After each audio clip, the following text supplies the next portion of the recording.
Dimulai dengan memperlihatkan seorang pria bernama John yang sedang berlari dengan terburu-buru di tengah hutan Irlandia. Karena tersesat, dia kembali ke titik yang sama beberapa kali dan kembali melihat tanda yang terbuat dari dahan, tengkorak binatang, dan sebuah plakat yang bertuliskan titik tidak bisa kembali 108. Karena matahari sudah terbenam, John memanjat pohon besar untuk melindungi dirinya. Sayangnya dia terjatuh dan terluka. Karena panik dan mendengar sesuatu mendekat dari balik pohon, dia mengambil pisau dari ranselnya. Suara itu semakin keras, terdengar seperti binatang buas yang menggeram. Tak lama kemudian, makhluk itu mencapai tempat John dan menyeretnya ke dalam lubang. Kemudian yang terdengar hanya teriakannya saja.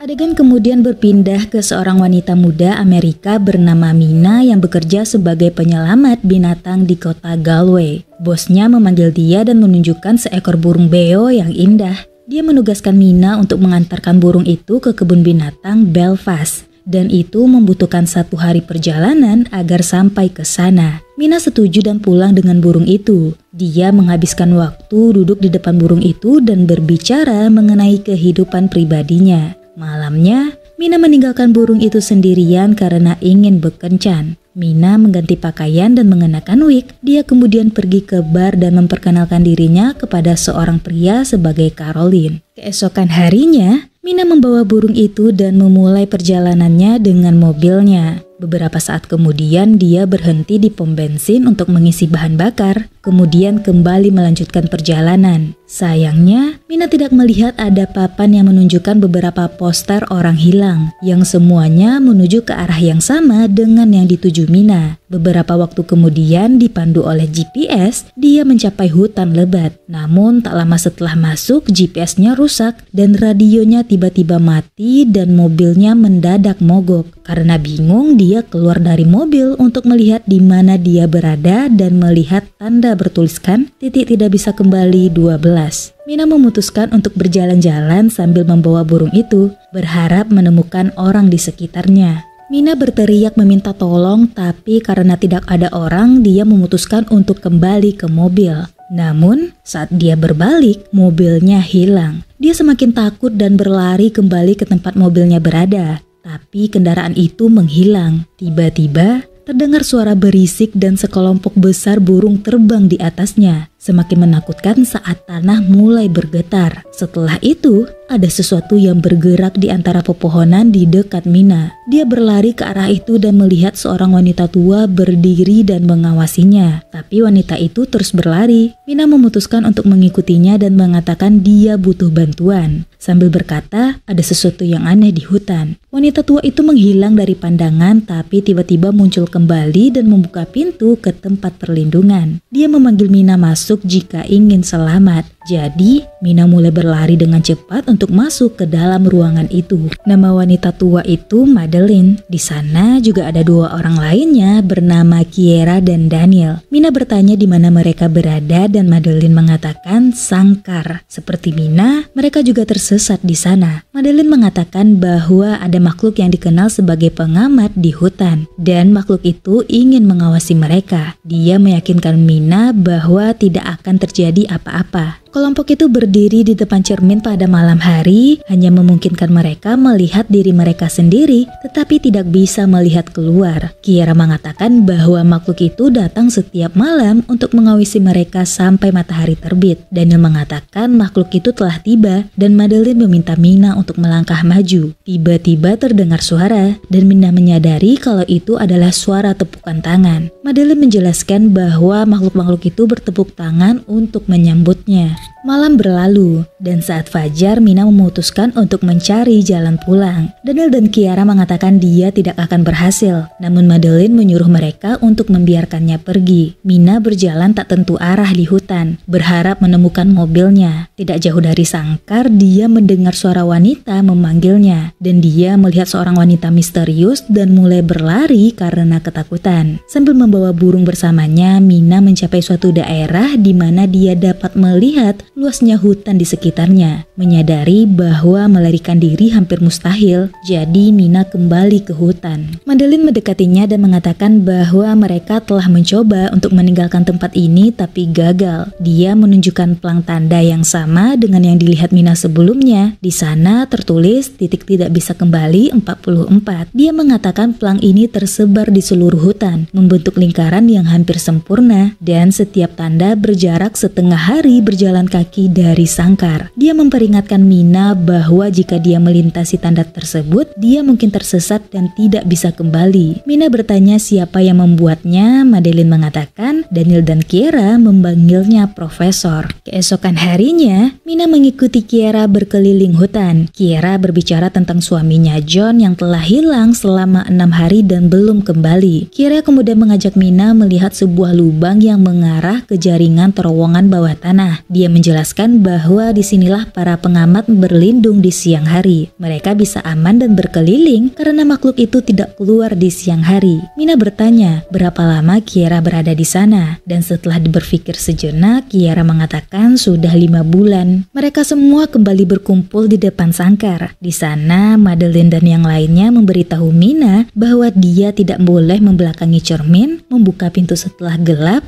atau mendekati lubang. Madeline berkata bahwa pengamat membiarkan mereka hidup karena mereka mengikuti aturan. Jadi Mina harus patuh agar tetap aman. Saat malam tiba, seperti biasa Mina menonton TV sementara di luar, makhluk-makhluk itu bergerak di antara pepohonan. Mina sesaat pergi ke depan cermin, mengetuk bayangannya, dan memasang telinga untuk mendengar suara dari luar. Dia mendengar desahan aneh dan kembali ke tempat tidur karena ketakutan. Tiba-tiba, makhluk itu mengetuk cermin dan mengagetkan Mina dan yang lainnya. Madeline menyuruhnya untuk tetap diam agar pengamat bisa mengaguminya. Mereka terus-menerus mengetuk kaca dan mengeluarkan suara geraman yang aneh. Keesokan harinya, Mina pergi bersama Daniel yang sekarang bertanggung jawab untuk berburu sejak kepergian John. Di sepanjang jalan, Mina terus melihat seorang wanita, tapi menyadari bahwa itu hanyalah halusinasinya saja. Dia berusaha mengalihkan perhatian pada Daniel dan bertanya sudah berapa lama dia berada di sini. Daniel menjawab 8 bulan beberapa hari. Mina bertanya apakah dia pernah melihat pengamat dan Daniel bilang tidak, karena tidak ada yang selamat setelah melihatnya, kata Madeline. Mina mengatakan dia tidak mempercayainya dan Daniel mulai terlihat lagu. Mereka pergi ke suatu lubang meski Daniel melarang. Mina ngotot ingin masuk, jadi Daniel terpaksa membantunya. Dia menyuruh Mina untuk tetap berada di bawah sinar matahari dan tidak keluar dari cahaya. Jadi Mina menggunakan korek api sebagai penerang. Dia menjelajahi lubang itu dan menemukan sebuah koran keluaran tahun 1992, kamera tua, boneka beruang, dan barang-barang lainnya. Jadi, dia memutuskan untuk mengambil semua temuannya. Saat Daniel mengangkat barang-barang itu, terdengar geraman di belakang Mina. Ketika dia berbalik, dia melihat sesuatu mendekat dari kegelapan. Ketakutan, Mina menyuruh Daniel untuk melempar tali. Saat tangan aneh mencoba menembus sinar matahari untuk mencapainya, Daniel melempar tali dan membuat makhluk itu mundur. Mina membawa barang-barang itu ke sangkar dan mengatakan mereka menemukannya terkubur di bawah batu ketika mengikuti Daniel. Madeline curiga dan bertanya pada Mina apa yang dia lihat, tapi Mina mengklaim dia tidak melihat apapun. Di dalam sangkar,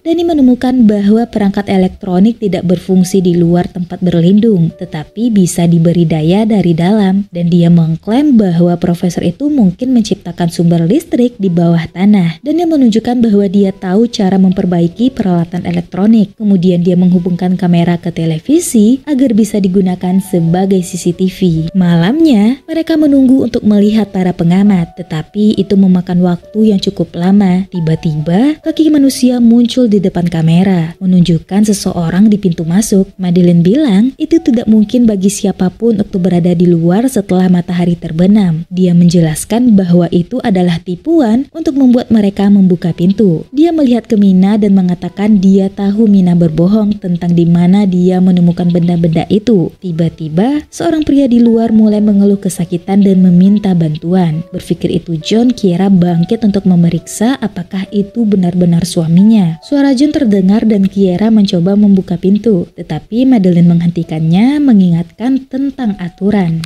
John bilang dia terluka dan membutuhkan bantuan, tetapi Madeline menoleh ke Mina dan bertanya lagi kemana dia pergi. Terintimidasi, Mina mengakui kalau dia turun ke dalam lubang dan membenarkan diri mencoba untuk mencari jalan keluar. Mengalihkan perhatiannya ke siapapun yang ada di luar, Kiera bertanya kepada John tentang sebuah buku yang dia sukai sebagai bentuk pengujian, tetapi orang asing itu bilang tidak tahu. Hal ini membuat Kiera curiga dan memintanya untuk melihat kamera di pintu untuk membuktikan bahwa itu adalah suaminya. Mengejutkan, ternyata itu memang John yang segera diseret oleh sesuatu. Hal ini membuat Kiera putus asa dan ingin membuka pintu untuk membantu suaminya, tetapi geraman kasar terdengar dan kamera pun hancur. Kelompok tersebut memposisikan diri mereka di depan cermin, tetapi makhluk-makhluk itu tampak marah dan mulai menggedor-gedor dinding cermin, menyebabkan retakan pada kaca. Keesokan paginya, mereka pergi ke lubang tempat di mana Mina mengambil benda-benda itu dan Madeline melempar sepedanya. Dia memberitahu yang lain untuk tidak melanggar peraturan, kemudian menyemangati mereka dengan mengatakan bahwa mereka akan menemukan jalan keluar. Beberapa hari berlalu dan Mina menggambar poin-poin yang telah dilaluinya di jurnal, dan sekarang dia bertanggung jawab untuk mengumpulkan tanaman obat di dekatnya. Dari kejauhan dia melihat Madeline dan Daniel sedang berdebat karena Daniel lambat dalam memasang perangkap untuk makanan. Saat kembali ke sangkar, terlihat dia menggambar bagian dari wilayah yang telah dijelajahi di lantai, sementara Kiera duduk di kursi. Tetapi begitu perhatian Mina teralihkan, Kiera sudah hilang dan meninggalkan sangkar. Mina mengikuti arah yang dituju temannya dan menemukan Kiera hendak melemparkan dirinya ke salah satu lubang, berharap bisa diseret ke tempat suaminya. Tiba-tiba, sebuah teriakan menarik perhatian mereka, dan mereka melihat Madeline kakinya diikat oleh Daniel. Dia mengalami halusinasi dan berlari setelah ketahuan. Kiera mengikutinya sementara Mina melepaskan ikatan kaki Madeline untuk kembali ke sangkar. Sayangnya, ketika mereka kembali, mereka menemukan tempat itu terkunci dan yang lebih buruk lagi sudah mulai gelap. Daniel tidak membiarkan mereka masuk. Mengetahui Daniel tidak akan membukakan pintu, Madeline membawa Mina ke tempat berlindung yang terbuat dari dahan busuk yang bisa menyamarkan aroma mereka. Madeline menjelaskan bahwa aturannya adalah semua orang harus berada di dalam sangkar saat malam tiba. Daniel dan Kiera menunggu para pengamat. Di saat yang bersamaan terlihat makhluk aneh muncul di atas tempat berlindung Mina. Makhluk itu menggeram saat mendekati mereka dengan wajah yang menakutkan. Kemudian bergerak menuju sangkar. Berdiri tegak sepenuhnya memperlihatkan tubuh manusia tetapi dengan penampilan gelap yang mengerikan. Makhluk itu mengeluarkan jeritan yang menakutkan, diikuti oleh lebih banyak makhluk yang mendekat ke tempat sangkar untuk mengamati. Menyadari bahwa ada dua wanita hilang, makhluk-makhluk itu dengan cepat mulai mencari Madeline dan Mina, dan ini memberikan waktu yang berharga bagi mereka untuk meyakinkan Daniel agar membukakan pintu.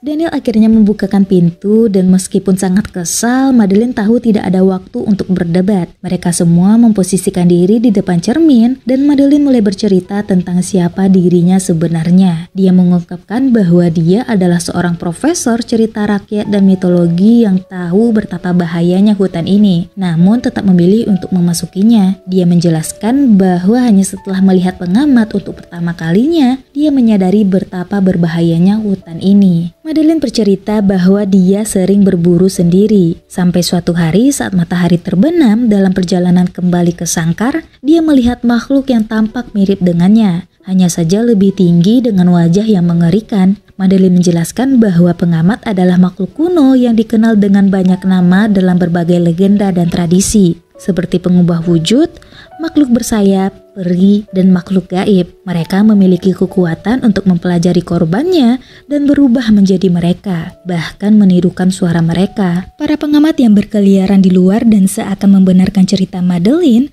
salah satu dari mereka berbicara dengan suara Kiera, yang lain dengan suara Daniel, dan yang satu lagi dengan suara Madeline dan Mina. Kelompok itu ketakutan dan menyadari bahwa para pengamat mungkin akan mendobrak masuk. Mereka menyeret meja ke pintu dan memperlihatkan jalan tersembunyi di bawah permadani. Daniel memukul bagian yang dilas sampai terbuka, memperlihatkan sebuah bunker. Tanpa membuang waktu, mereka membuka pintu dan mencari tempat berlindung di dalamnya. Mina masuk terlebih dahulu membawa burungnya, diikuti oleh yang lain, tepat sebelum para pengamat memecahkan kaca dan pintu tempat mereka berlindung. Bunker itu luas, dengan pasokan listrik dan makanan yang cukup, yang membuktikan bahwa penghuni sebelumnya juga telah mempelajari makhluk-makhluk itu. Mina menemukan komputer dan mulai mencari informasi. Dia menemukan folder dengan banyak video, dan itu menampilkan Dr. Rory Kilmartin, yang membuat rekaman pertamanya pada tanggal 24 September 2009.